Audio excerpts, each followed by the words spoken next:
Joriy yilning 2-iyul kuni Milliy matbuot markazida Olmaliq kon-metallurgiya kombinatining axborot xizmati tomonidan innovatsiyalar amalda OKMK faoliyatida sun'iy intellekt imkoniyatlari mavzusidagi matbuot anjumani tashkil etildi. Tadbirda kombinat investitsiya takliflari va istiqbolli loyihalarni amalga oshirishga tayyorlash bo'yicha loyiha ofisi yetakchi muhandisi Malika To'raxonova, 3-Misboj fabrikasi direktorining raqamlashtirish bo'yicha o'rinbosari Odil Fayzullayev va ommaviy axborot vositalari vakillari ishtirok etishdi.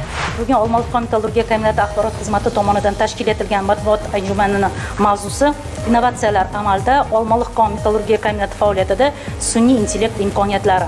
Anjuman davomida mutaxassislar raqamli transformatsiya va sun'iy intellekt texnologiyalarini ishlab chiqarishga joriy etish borasidagi asosiy natijalar va istiqboldagi rejalarni taqdim etdilar. Anjumanda mamlakatimiz prezidenti Shavkat Mirziyoyevning 2026-yil 16-mart kuni kombinatga tashrifi davomida sun'iy idrok texnologiyalaridan sanoatda unumli foydalanish bo'yicha bergan topshiriqlari ijrosini ta'minlash maqsadida bir qator ishlar amalga oshirilgani qayd etildi. Xususan, kombinatda ma'dan qazib olishdan boshlab tayyor mahsulot olishgacha bo'lgan murakkab jarayonlarga zamonaviy yechimlarning tatbiq etilishi ishlab chiqarish samaradorligi va xavfsizligini sezilarli darajada oshirmoqda. Ma'ruzachilar bugungi kunda 80 yillik geologik va marksheyderlik ma'lumotlari raqamlashtirilib, karyerning uchida modeli yaratilgani va zaxiralar qayta baholanganligi haqida alohida to'xtalishdi.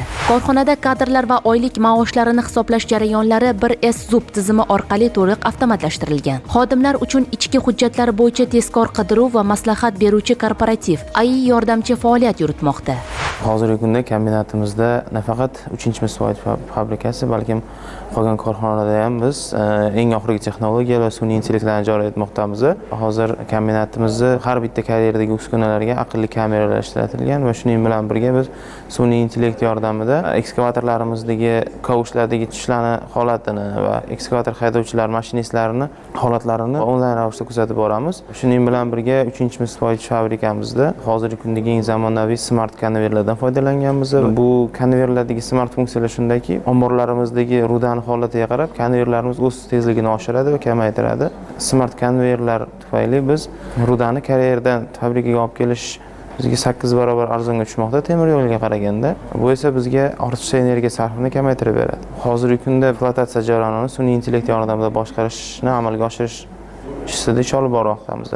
Ahamiyatli jihati shundaki, endilikda 1-, 2- va 3-Misboj fabrikalari hamda mis eritish zavodidagi barcha texnologik bosqichlarni situatsion markaz ekranlari orqali bir nuqtada kuzatish mumkin. Mazkur tizim uskunalarning sababsiz to'xtab qolishiga yo'l qo'ymaydi va turli nosozliklarni bir zumda aniqlab, tezkor bartaraf etishga ko'maklashadi. Matbuot anjumani davomida kombinatda ayni kunlarda 30 ga yaqin sun'iy intellekt loyihalar ustida faol ish olib borilayotganligi ta'kidlandi. Xususan, geologik ma'lumotlarni tahlil qilish asosida burg'ulash va portlatish ishlari optimallashtirilib, portlovchi materiallar sarfini kamaytirishga erishilmoqda. Shuningdek, temir yo'l infratuzilmasi monitoringi tizimi joriy etilib, u yo'ldagi nosozliklarni avtomatik aniqlash va ehtimoliy avariyalarni oldindan bashorat qilish imkonini bermoqda. Bundan tashqari, nomzodlar rezyumesini saralash jarayonini tezlashtiruvchi intellektual HR tizimi yo'lga qo'yilyapti. Olmaliq kon-metallurgiya kombinati tomonidan ishlab chiqilgan va joriy etilgan raqamli dasturlarning 16tasiga Adliya vazirligining mualliflik huquqi guvohnomasi olindi. Tadbirda kelgusida kombinatning yagona raqamli ekotizimini shakllantirish va sun'iy intellektni boshqaruvning barcha bosqichlariga keng joriy etish rejalashtirilganligi qayd etildi. Konferensiya so'ngida kombinat mutaxassislari ommaviy axborot vositalari vakillarining savollariga batafsil javob berishdi. Buni texnologik jarayonlarda ishlatish uchun baribir mutaxassisga ega bo'lish kerak, bilimiga.